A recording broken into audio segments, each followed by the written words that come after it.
نسألک رزقا نحن نرزقک والعاقبۃ للتقوی۔ اس آیہ کریمہ کا ترجمہ یہ ہے اور آپ اپنے اہل عیال جو ہیں ان کو نماز کا حکم دیں اور خود اس پر ثابت قدم رہیں۔ ہم آپ سے رزق کے بارے میں سوال نہیں کریں گے کیونکہ رزق آپ کو ہم دیتے ہیں اور اچھا انجام تقوی کی بنیاد پر ہوتا ہے۔ اس آیہ کریمہ کی ترجمہ سے تقریباً اس کا مفہوم بالکل واضح ہو جاتا ہے۔ گویا کہ ہمیں ایک تربیت دی جا رہی ہے اور ہمارے ایک عمل کو ہمارے بچوں اور اہل و عیال کے لیے ایک تربیت کا ذریعہ بنایا جا رہا ہے۔ غور کیجیے، اللہ پاک فرماتا ہے کہ اپنے اہل و عیال کو نماز کا حکم دیجیے۔ سب سے پہلے تو نماز کی اہمیت کو آپ سمجھیے کہ یہ اللہ تعالیٰ کی کتنی عظیم ترین عبادت ہے، کہ تمام عبادتوں کی سردار عبادت ہے، سب سے افضل ترین عبادت ہے نماز۔ اور اس بات کا اندازہ آپ اس واقعہ سے لگا سکتے ہیں کہ ہمارے پیارے آقا علیہ السلام کی بارگاہ میں ایک قبیلے کے کچھ لوگ مل کر آئے اور آ کے انہوں نے عرض کی، یا رسول اللہ صلی اللہ تعالی علیہ وسلم، ہم ایمان قبول کرنا چاہتے ہیں اور دائرہ اسلام میں داخل ہونا چاہتے ہیں، لیکن ہماری کچھ شرائط ہیں کہ ہم دین اسلام کے اندر کچھ نرمیاں اپنے لیے، یعنی اپنے لیے کچھ ذاتی استثناء چاہتے ہیں کہ ہمیں کچھ چیزوں سے استثناء دے دیا جائے اور کچھ چیزوں کی رخصت دے دی جائے تو ہم مطلب ہے بخوشی ایمان قبول کر لیں۔ چنانچہ حضور اکرم صلی اللہ تعالی علیہ وسلم نے ارشاد فرمایا کہ ٹھیک ہے، آپ اپنی جو گزارشات ہیں اور شرائط ہیں انہیں بیان کیجئے۔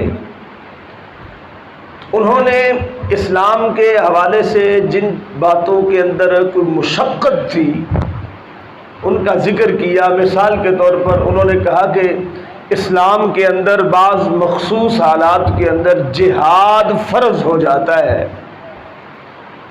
اور جب جہاد فرض ہو جاتا ہے پھر ہر مسلمان مرد و عورت پر فرض ہوتا ہے، تو ہم چاہتے ہیں کہ ہمیں اس سے استثناء مل جائے کہ ہم جہاد نہیں کریں گے، ہمیں جہاد سے مکمل طور پر آزادی ہو، چھٹی ہو۔ حضور اکرم صلی اللہ تعالی علیہ وسلم نے ارشاد فرمایا ٹھیک ہے، میں تمہیں رخصت دیتا ہوں، تمہارے اوپر جہاد فرض نہیں ہوگا، آؤ کلمہ پڑھو اور دین اسلام میں داخل ہو جاؤ۔ اب اس طریقے سے وہ ایک ایک کر کے اپنی شرائط بتاتے گئے۔ حضور اکرم صلی اللہ علیہ وسلم ان کی شرائط کو قبول فرماتے گئے اور دعوت دیتے گئے کہ آ جاؤ اسلام کی طرف، مسلمان ہو جاؤ، یہ بھی نہ کرنا، یہ بھی نہ کرنا، یہ بھی نہ کرنا۔ انہوں نے کہا جی ہماری ایک آخری گزارش ہے اور وہ یہ ہے کہ یہ مسلمان جو روزانہ 5 وقت نماز ادا کرتے ہیں نا، ہمیں اس کے اندر بھی رخصت دے دی جائے کہ نماز ہم نہیں پڑھیں گے، لہذا ہمیں نماز سے مستثنیٰ کر دیا جائے تو ہم مسلمان ہو جاتے ہیں۔ ہمارے پیارے آقا علیہ الصلوۃ والسلام آپ جلال میں آ گئے اور آپ علیہ السلام جہاں ان کی ہر شرط مان رہے تھے اور انہیں رخصت دے رہے تھے، جب انہوں نے نماز چھوڑنے کے حوالے سے بات کی نا تو حضور علیہ السلام نے فرمایا کھڑے ہو جائیے اور واپس چلے جائیے۔ فرمایا وہ دین ہی کیسا ہے جس کے اندر نماز نہ ہو۔ ایسے مسلمان کی ہمیں کیا ضرورت ہے جو نماز پڑھنے سے بھی قاصر ہو؟ یہ واقعہ ہے نا نماز کی اہمیت پر۔ دوسرا ہمارے پیارے آقا علیہ السلام کا فرمان ہے، صحیح بخاری شریف کی حدیث پاک ہے۔ حضور علیہ السلام فرماتے ہیں کہ بین الکفر ترک الصلاۃ، میں کہ ایک مسلمان اور ایک کافر کے درمیان فرق کر دینے والی چیز اگر کوئی ہے تو وہ کیا ہے؟ نماز ہے۔ کہ مسلمان روزانہ 5 وقت نماز پڑھتا ہے اور کافر نماز نہیں پڑھتا۔ اب آپ اندازہ کر سکتے ہیں کہ اسی بیس اور بنیاد کے اوپر امام بخاری رحمۃ اللہ تعالی علیہ فرماتے ہیں کہ ایمان جو ہے نا یہ زبان سے اقرار اور اعمال صالحہ کے مجموعے کا نام ہے۔ یعنی جو بندہ کلمہ شہادت پڑھے نماز نہ پڑھے وہ مسلمان نہیں، جو کلمہ شہادت پڑھے روزہ نہ رکھے وہ مسلمان نہیں، جو کلمہ شہادت پڑھے زکوٰۃ نہ دے وہ مسلمان نہیں۔ آپ مطلب ہے اس حد تک سختی آپ نے کی، اور اسی وجہ سے آپ نے یہ حدیث پاک بھی آپ لے کے آئے کہ مومن اور کافر کے درمیان فرق کرنے والی چیز کیا ہے؟ نماز ہے۔ یہ دونوں احادیث مبارکہ سنانے کے بعد جو مطلوبہ ہمارا نتیجہ ہے اور جو بات میں آپ سے کرنا چاہتا ہوں، اللہ کے قرآن کو بنیاد بنا کر احادیث سے استدلال کر کے نتیجتاً بات یہ ہے کہ نماز ایک اللہ تعالیٰ کی ایسی عبادت ہے کہ جو یقیناً بلا شک و شبہ تمام عبادتوں کی سردار ہے، اور اللہ تعالیٰ وحدہ لا شریک نے بطور خاص اس عبادت کا اس آیت کریمہ میں حکم دیا کہ وَأْمُرْ أَهْلَكَ بِالصَّلَاةِ وَاسْتَبِرْ عَلَيْهَا، کہ خود بھی نماز قائم کرتے رہنا اور اپنے اہل و عیال کو بھی نماز قائم کرنے کا حکم دینا۔ اور اب سمجھیے کہ خود ثابت قدمی کا اعلان بھی اسی آیت میں فرمایا، جہاں اپنے اہل و عیال کو حکم دینا، اپنے اہل و عیال کو حکم دو اور خود ثابت قدم رہو۔ اس کی وجہ کیا ہے کہ ایک فطرتی بات ہے کہ جب تک ہم خود کسی کام پر عمل پیرا نہیں ہوں گے ہم کسی دوسرے کو اس کے بارے میں کہہ نہیں سکتے، اور اگر کہہ بھی دیں گے تو ہماری بات کے اندر کوئی اثر اور کوئی وزن نہیں ہوگا۔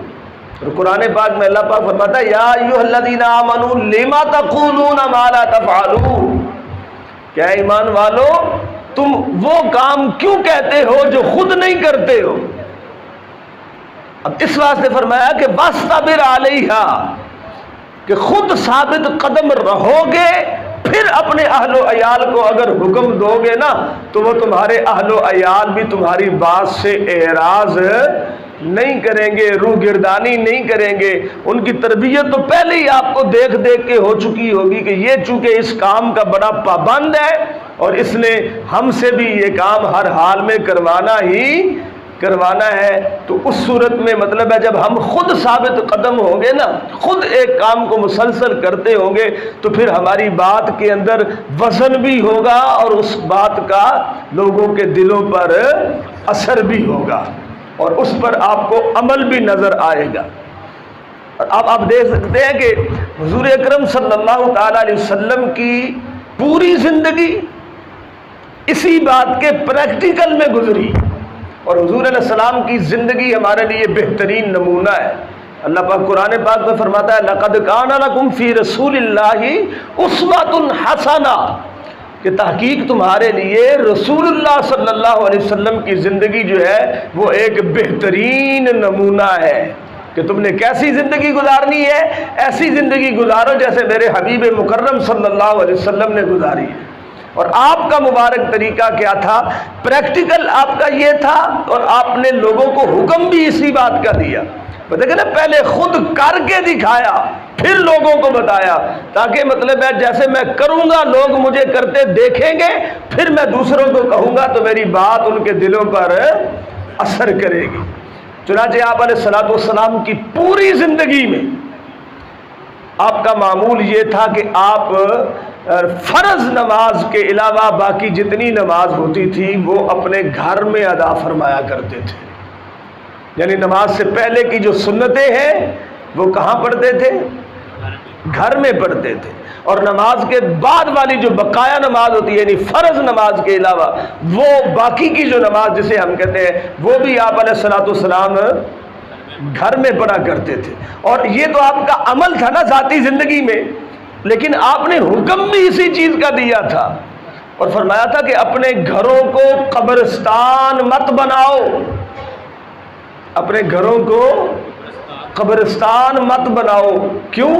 کہ قبرستان کے اندر لوگ نماز نہیں پڑھتے ہیں، تو اس طرح اگر آپ بھی اپنے گھروں میں نماز نہیں پڑھیں گے تو پھر قبرستان اور تمہارے گھروں میں فرق کیا رہ جائے گا؟ پہلی بات تو یہ بتا دی کہ اگر آپ گھر میں نماز پڑھیں گے تو آپ کے گھر قبرستان سے جدا ہو جائیں گے، ممتاز ہو جائیں گے۔ اور دوسرا، نماز پڑھنے کی جو برکات ہے وہ اپنی جگہ پر ہے، لیکن سب سے بڑی جو حکمت ہے جس کا آپ نے اپنی آنکھوں سے مشاہدہ بھی کیا ہوگا کہ آپ جب گھر کے اندر نماز پڑھتے ہیں تو آپ کے چھوٹے چھوٹے بچے بچیاں وہ آ کے آپ کے ساتھ کھڑی ہو جاتی ہیں، وہ ہاتھ باندھ لیتے ہیں، وہ مطلب ہے کوشش کرتے ہیں کہ نماز پڑھے، جیسے دادا ابو پڑھ رہا ہے، جیسے ابو پڑھ رہا ہے، جیسے امی پڑھ رہی ہے، جیسے بھائی پڑھ رہا ہے، وہ آ کے ساتھ کھڑے ہو جائیں گے۔ تو یہ آپ ان کو ماحول پرووائڈ کر رہے ہوتے ہیں، انہیں آپ تربیت دے رہے ہوتے ہیں۔ ایک تو انہیں پتہ، ایک تو نماز سے انس ہوگا، محبت قائم ہوگی، اور دوسرا انہیں نماز پڑھنے کا طریقہ آئے گا کہ وہ کس طریقے سے نماز پڑھی جاتی ہے، کیسے ہاتھ باندھے جاتے ہیں، کیسے رکوع میں جایا جاتا ہے، کیسے سجدے میں جایا جاتا ہے۔ یہ ساری چیزیں بچے جو ہیں وہ اپنے ماں باپ سے اپنے گھر کے اندر ہی سیکھ لیتے ہیں۔ اس واسطے دیکھیے حضور علیہ الصلوۃ والسلام کی باتوں میں کتنی بڑی حکمت چھپی ہوئی ہے، لیکن کیا ہے کہ ہم یہ تو ضرور چاہتے ہیں، ہمارا معاملہ الٹ ہو گیا۔ اللہ پاک نے تو حکم یہ دیا ہے نا کہ خود ثابت قدم رہو اور اولاد کو حکم دو کہ وہ بھی نماز پڑھے، لیکن ہمارا طریقہ یہ ہے کہ ہمارے معاشرے کا ہر فرد یہ چاہتا ہے کہ میری اولاد جو ہے وہ نیک ہو جائے، میری اولاد صالح ہو جائے، میری اولاد فرما بردار ہو جائے، یہ نمازی بن جائے، یہ روزے دار بن جائے، یہ نیکیوں کے کام کرے، ان نیکیوں میں مصروف ہو۔ ہم اپنی اولاد کے بارے میں چاہتے یہ ہے کہ وہ ایسی ہو، لیکن خود کرتے کچھ بھی نہیں ہے۔ چاہتے ہیں اولاد نمازی بن جائے لیکن خود نماز نہیں پڑھتے ہیں۔ اور جب دیکھیں ہم خود ہی کام کوئی نہیں کریں گے تو پھر ہماری بات پہ ہمارے بچے جو ہیں وہ کس طریقے سے عمل کریں گے؟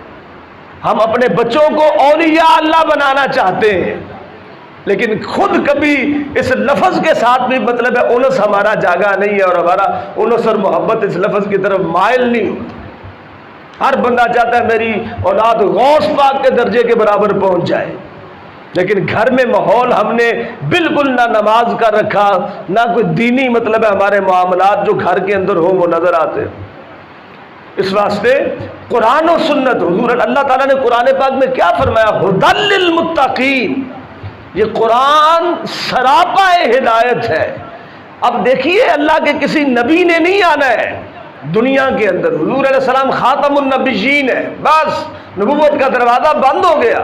حضور علیہ السلام قرآن کو ہمیں دے کر گئے، اور حجۃ الوداع کے موقع پر حضور علیہ السلام نے ارشاد فرمایا تھا میں دو چیزیں تمہیں تحفے کے طور پر دے کے جا رہا ہوں، دو تحفے دے کے جا رہا ہوں۔ میں ایک اللہ کی طرف سے تحفہ ہے، ایک میری طرف سے تحفہ ہے۔ اللہ کی طرف سے جو تحفہ فرمایا وہ اللہ کا قرآن ہے، کتاب اللہ، یہ اللہ کا تحفہ ہے جو میں تمہیں دے کے جا رہا ہوں۔ اب قیامت تک اگر تم اس کے ساتھ وابستہ رہو گے تو ہدایت پاتے رہو گے، اس سے پیچھے ہٹو گے تو گمراہ ہو جاؤ۔ تو قرآن سے بڑھ کر ہدایت کا ذریعہ آج کے دور میں کوئی دوسرا نہیں ہے۔ لہذا ہمیں چاہیے کہ ہم قرآن پڑھیں اور قرآن کے ساتھ اپنی وابستگی کو اس طرح قائم اور دائم رکھیں کہ ہمیں زندگی کے سارے مسائل جو ہیں وہ قرآن کے اندر ملیں گے۔ قرآن ہماری تربیت کرتا ہے، وہ سراپا ہدایت ہے، اس نے ہدایت دینی ہے ہمیں، اور قرآن کے اسلوب ہدایت میں سے یہ بات ہمارے اوپر واضح ہو جاتی ہے کہ اگر ہم چاہتے ہیں کہ ہمارا گھریلو معاملہ جو ہے وہ دین اسلام کے تابع ہو جائے تو پھر ہمیں پہلے خود اپنے آپ کو دین اسلام کے تابع کرنا پڑے گا۔ ہم چاہتے ہیں کہ ہماری اولاد نیک اور صالح بن جائے تو ہمیں پہلے خود ان کے سامنے اپنے آپ کو نیک اور صالح بنا کے دکھانا پڑے گا کہ ایسے نیک اور صالح بندے ہوتے ہیں۔ جب ہم خود اپنے اندر چینج لائیں گے نا، ہماری اولاد خود بخود بدل جائے گی۔ لیکن افسوس یہ ہے کہ اب آپ دیکھ لیجئے، اتنا بابرکت مہینہ اور اس کا دوسرا عشرہ شروع ہو گیا۔ اب دیکھا پہلے دن کی نماز فجر کی جو تھی کتنے لوگ تھے، دوسرے دن کتنے، بالترتیب اب 11ویں آج فجر تھی تو آج آپ نے دیکھا کتنے، اور باقی نمازوں کے اندر کیا صورتحال۔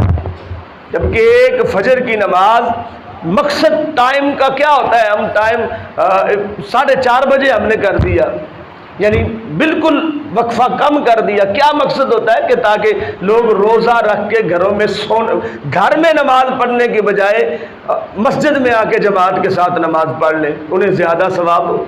اور جماعت کی فضیلت کوئی کم نہیں ہے، آپ کو گھر میں اکیلے ایک نماز کا ثواب ملنا ہے، اگر عام مسجد میں پڑھیں گے تو آپ کو 27 نمازوں کا ثواب ملے گا۔ جامعہ مسجد میں نماز پڑھیں گے تو ایک نماز کا ثواب آپ کو 500 نمازوں کے برابر ملے گا۔ یہ حکمتیں ہیں نا جماعت کے ساتھ آ کے نماز پڑھنے کی۔ اب کیا ہے کہ میرا حضور اکرم صلی اللہ تعالیٰ علیہ وسلم نے ارشاد فرمایا، توجہ کیجئے جماعت کے ساتھ نماز کی اور خاص طور پر فجر کی نماز کی اہمیت کیا ہے۔ حضور علیہ الصلوۃ والسلام فرماتے ہیں مجھے حکم دیا گیا، مجھے، اب حضور علیہ الصلوۃ والسلام کو حکم کون دے سکتا ہے بتائیے؟ اللہ ہی دے سکتا ہے نا، اللہ سے علاوہ تو کوئی نہیں حکم دے سکتا۔ حضور آپ فرماتے ہیں مجھے حکم دیا گیا کہ میں اپنی جگہ مصلی امامت پر کسی اور کو کھڑا کروں اور خود میں بستی کے اندر نکل جاؤں اور ان گھروں کو آگ لگا دوں جن گھروں کے اندر لوگ سوئے ہوئے ہیں اور نماز کے لیے نہیں آئے۔ اندازہ کیجیے نماز کتنا اہم ترین کام ہے، اور حضور علیہ السلام فرماتے ہیں مجھے حکم دیا گیا کہ میں ایسا کروں کہ اپنی جگہ مصلی امامت پر کسی اور کو کھڑا کر دوں اور خود لوگوں کے گھروں کو جلانے کے لیے چلا جاؤں، کہ جہاں لوگ مطلب ہے موجود ہیں لیکن نماز باجماعت پڑھنے کے لیے یہاں پر نہیں آتے ہیں۔ اب ذرا خود سوچئے، الحمدللہ اللہ تعالیٰ نے ہمیں کتنی کتنی اولادیں دی ہوئی ہیں، اور ہمارے گھر کے کتنے افراد ہیں جو بالغ ہیں، بچے بالغ جو عمر بلوغ کو پہنچ چکے ہیں، جن پر نماز فرض ہے، اور کتنے بچے مسجد میں آتے ہیں۔ یہ فیصلہ خود کر لیجیے، ہر گھر کے اندر اللہ نے اولادیں دی ہیں نا، سلسلہ چل رہا ہے، سارے معاملات ہیں، لیکن ہمارے بچوں کو ہم کتنے کتنے بچوں کو ساتھ لے کے آتے ہیں۔ ہمارے بچوں کے بچے جو ہیں وہ آگے بال بچردار ہیں، ان کے آگے بچے ہیں، یعنی آخر بار فام و فراست والے لوگ ہیں۔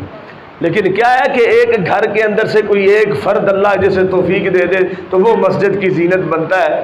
خیر ہے بھی یہ اللہ کی توفیق والی بات ہی ہے، لیکن کیا ہماری ذمہ داری میں یہ عائد نہیں ہوتا کہ ہم اپنے ان بالغ بچوں کو جن کا خرچہ ہم برداشت کرتے ہیں، جن کو روٹی ہم دیتے ہیں 3 ٹائم، اور جن کی ضروریات زندگی کو ہم پورا کرتے ہیں، جن کے لیے گھر بنا کے ہم دیا ہوا ہے، اس کے اندر بیڈ لگا کے ہم دیے ہوئے ہیں، ہم نے دیے ہیں، اے سی ہم نے لگا کے دیے ہیں، بجلی کے بل ہم دیتے ہیں، اور سارے معاملات پانی کے بل ہم دیتے ہیں، سب کچھ ہم کرتے ہیں ان کے لیے۔ کیا ہم صرف ان کو نماز پڑھانے سے قاصر ہیں؟ انہیں نماز نہیں پڑھا سکتے؟ جب اتنی ساری سہولیات آپ دے رہے ہیں تو ایک نماز وہ بھی اپنے لیے نہیں، ان کے لیے، ان کے فائدے کے لیے۔ جس طرح آپ اپنے بچوں کو دنیا میں کامیاب دیکھنا چاہتے ہیں، یہ چند روزہ زندگی کے اندر ان کے لیے اتنا کچھ کرتے ہیں، کیا آپ اپنے بچوں کو آخرت میں کامیاب نہیں دیکھنا چاہتے ہیں؟ آخرت کے اندر ان کی ترقیاں نہیں دیکھنا چاہتے؟ آخرت کے اندر انہیں جنت میں نہیں دیکھنا چاہتے؟ بولیے کوئی ایسا ماں باپ ہے جو یہ چاہتا ہو کہ میرے بچوں کا مستقبل تباہ ہو جائے؟ کہ دنیا کا مستقبل بنانے کے لیے ہم اپنی ساری جمع پونجی خرچ کر دیتے ہیں کہ ہمارے بچوں کے دنیا کا مستقبل بہتر ہو جائے، لیکن کیا ہماری یہ ذمہ داری نہیں ہے کہ ہم اپنے بچوں کی اخروی زندگی کے مستقبل کو بہتر بنانے کا بھی سوچیں؟ اور وہ اسی صورت میں ہے کہ اپنے بچوں کو نماز کا پابند کریں۔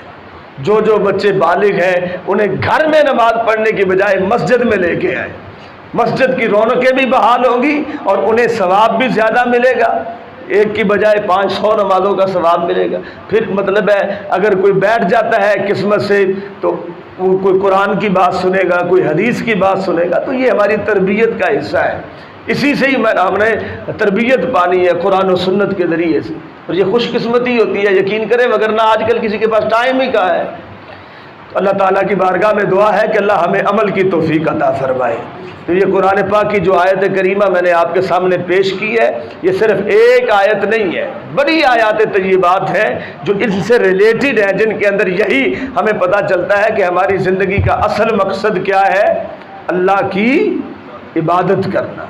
اور یہ رزق کا معاملہ ہمارے ذمے نہیں ہے، رزق کا معاملہ ہمارے ذمے، وہ کس کے ذمے ہے؟ بولیے یار، اتنا یقین سے ہم کو پتہ بھی ہے لیکن اس کے باوجود ہم عمل کی طرف راغب نہیں ہوتے۔ جو کام اللہ نے اپنے ذمے لیا ہے، ہم نے اس کام کو اپنے سر پر لاد لیا ہے، بوجھ بنا لیا ہے، اور جو کام اللہ نے ہمارے ذمے لگایا ہے ہم اس سے غافل ہو گئے۔